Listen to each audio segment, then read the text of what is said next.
Well, everyone, I was wrong. 2 months ago, I made a video titled "The Real Reason the West Will Never Give Ukraine Long-Range Missiles," but it turns out you can never bet against the neocons in Washington. Fast forward to today, and US advisors and missile operators are working hand in hand with the Ukrainian army, having carried out several strikes deep into the Russian territory using long-range American missiles. Not to be outdone, the United Kingdom has followed suit, deploying their long-range Storm Shadow missiles to hit targets within Russian borders. To show you how clueless the West is about the truth, just take a look at this report from Sky News. Zelensky suggests he's prepared to end Ukraine war in return for NATO membership, even if Russia doesn't immediately return seized land. It's quite the statement from Zelensky. I mean, did we all forget that NATO expansion was the cause of this war in the first place? How could NATO expansion possibly be the solution? What this headline really means is that Zelensky is pulling NATO into a direct war with Russia, and honestly, we are standing at pivotal crossroads. Western leaders are being forced to confront the uncomfortable truth. Their mission to topple Vladimir Putin and bring Russia to its knees through a proxy war in Ukraine has failed. But instead of acknowledging this reality, they're doubling down, inching dangerously closer to an expanded conflict. And yes, even the unthinkable: nuclear warfare. If this sounds dramatic, that's because it is. European leaders like Macron and Keir Starmer are refusing to rule out the deployment of troops into Ukraine. Germany is drafting plans to convert public buildings into bomb shelters, and discussions are even reportedly underway in the White House about providing Ukraine with nuclear weapons. These are not the actions of cool-headed leaders pursuing peace.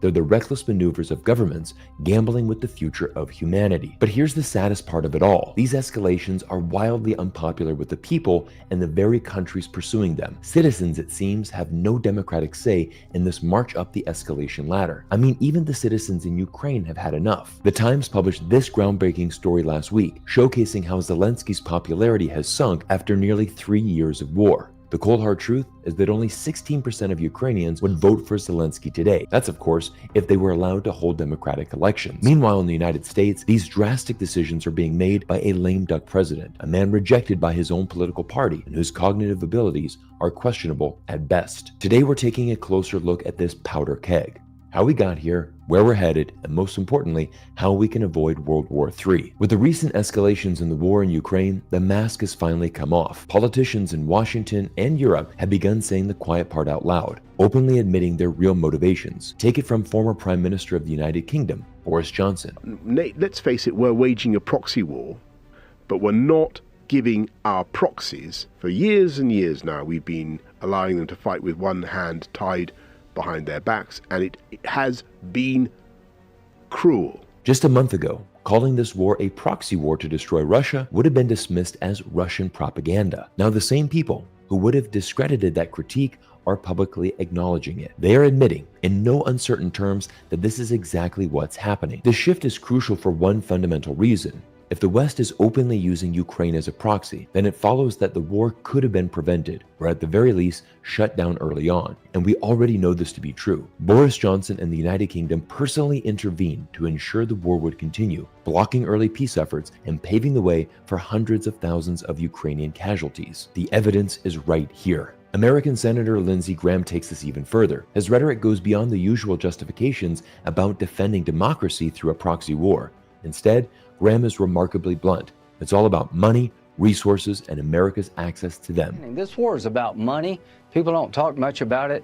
But you know, the richest country in all of Europe for rare earth minerals is Ukraine. $2 to $7 trillion worth of minerals. So it's in our interest to make sure that Russia doesn't take over the place. 50% of all the food going to Africa comes out of Ukraine. We can make money and have an economic relationship with Ukraine that'd be very beneficial to us with peace. This isn't about preserving democracy or supporting the Ukrainian people, and Western politicians are no longer pretending otherwise. They're telling us outright the war is about destabilizing Russia, enriching the military-industrial complex, and giving American corporations access to Ukraine's resources. The real tragedy here is the impact on the Ukrainian people. This conflict has turned Ukraine into little more than a battlefield for Western interests. The West is using this war to strip Ukraine for parts, while defense contractors rake in billions.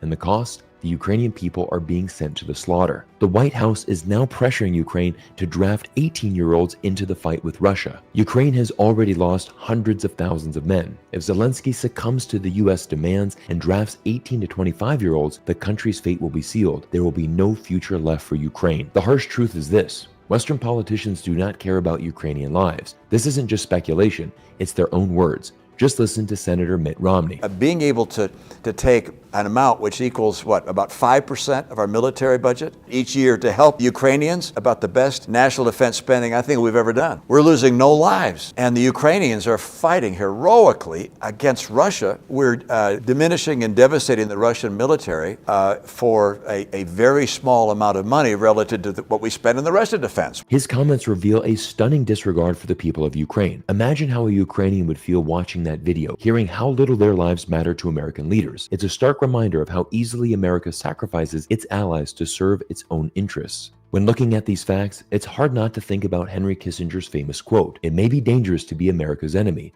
but to be America's friend is fatal." The one silver lining in this entire situation is that the path to peace has been very clear from the beginning. As I explained in my video, Why Ukraine is America's Greatest Mistake, the root cause of this war has always been the West's insistence on moving NATO closer to Russia's border. Since the collapse of the Soviet Union, the United States has repeatedly broken its promises not to expand NATO eastward. When Putin requested a formal guarantee that NATO would stop its eastward march in exchange for not invading Ukraine, NATO rejected him outright. Despite these provocations, Putin has consistently stated his willingness to negotiate. His demands have remained unchanged: no NATO on Russia's border. No one understands this better than my recent guest, Columbia professor and economist Jeffrey Sachs. Jeffrey Sachs isn't just an expert on global economics. He's been an advisor to governments and world leaders across the globe. Most importantly, he was in the Kremlin alongside the American delegation during the negotiations over the dissolution of the Soviet Union. Sachs advised Russian leaders, Mikhail Gorbachev and Boris Yeltsin, during this pivotal period and witnessed firsthand the guarantees made by U.S. Secretary of State James Baker. His unique perspective gives him unparalleled insight into how quickly the fighting in Ukraine could stop. If Biden called Putin and said, that NATO enlargement we've been trying for 30 years, it's off. We get it. You're right. It's not going to your border. Ukraine should be neutral. That war would stop today. I don't say that there won't be issues, but the fighting would stop today. As Professor Sachs explains in that clip, the critical condition for peace is simple. If the United States were to guarantee no further NATO enlargement, then Putin's primary demand would be met. From there, issues like border alignment and territorial disputes could be negotiated in good faith. The United States needs to ask itself one crucial question: how valuable is it to have NATO troops stationed on the border of a nuclear-armed power? To the citizens of the West, and Ukraine for that matter, it's clear that NATO expansion is nothing more than a needless provocation. It serves no one but the military-industrial complex, private equity firms,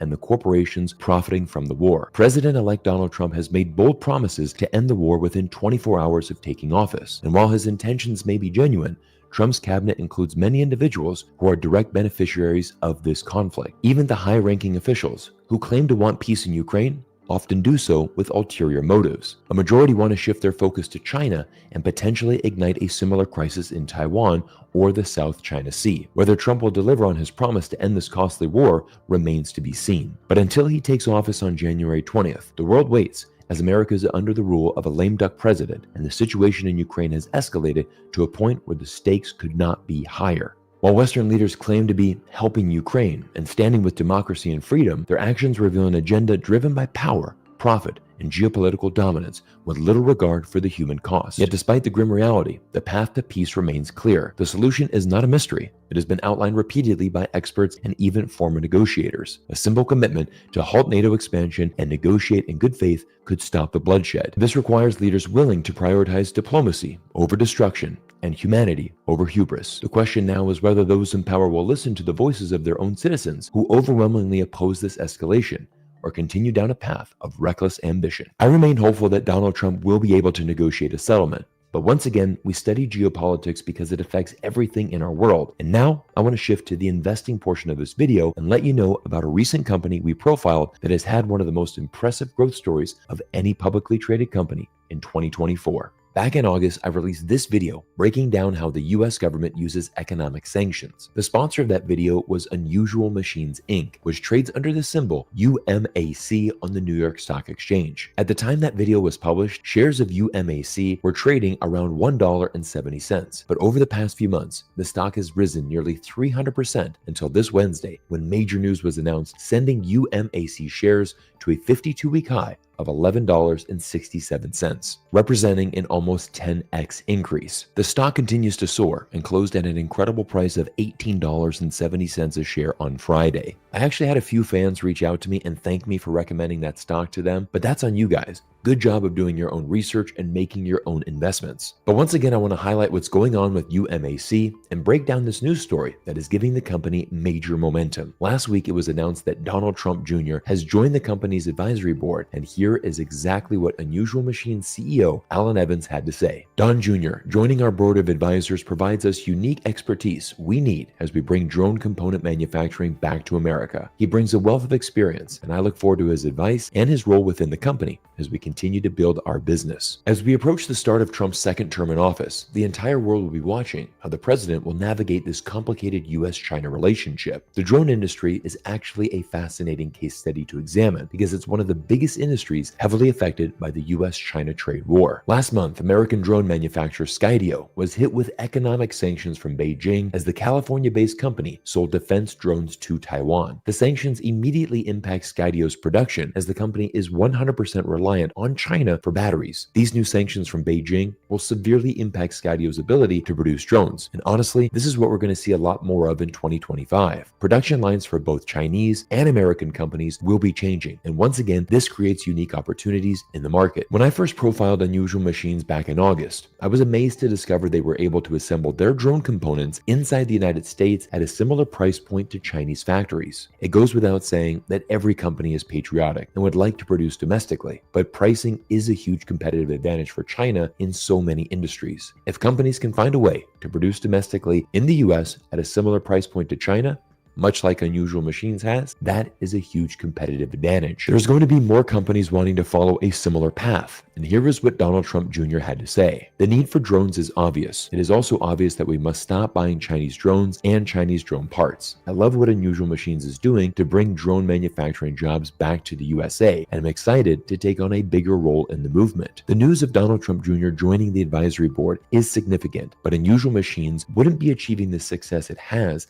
the past few months without real tangible results from its business. So let's break down exactly what the company has accomplished and where it's going in the future. One of the key developments for the company was having its Rotor Riot flight controller approved for the Blue UAS framework. This simply means the company's products has been added to an approved list for use by the US government and other critical sectors. So how did the drone industry react to this news? The response was pretty incredible. Unusual Machines received orders of 6,700 Rotor Riot Brace F7 flight controllers the week following Blue UAS framework approval. Unusual Machines flight controller is the first flight controller designed specifically for first-person view, FPV, to be included on the Blue UAS framework list. This is significant as FPV drones are the future of the industry, and this development has positioned Unusual Machines as the go-to provider of FPV technology to the US Department of Defense, as well as commercial customers seeking drone companies who can manufacture domestically inside America. I'll leave you with one final piece of information that reveals a lot about the company and its future path, and that is the closing of $1.95 million private placement investment. I always look for companies with good management in place, and Alan Evans, the company's CEO, along with 2 other board of directors, invested in an aggregate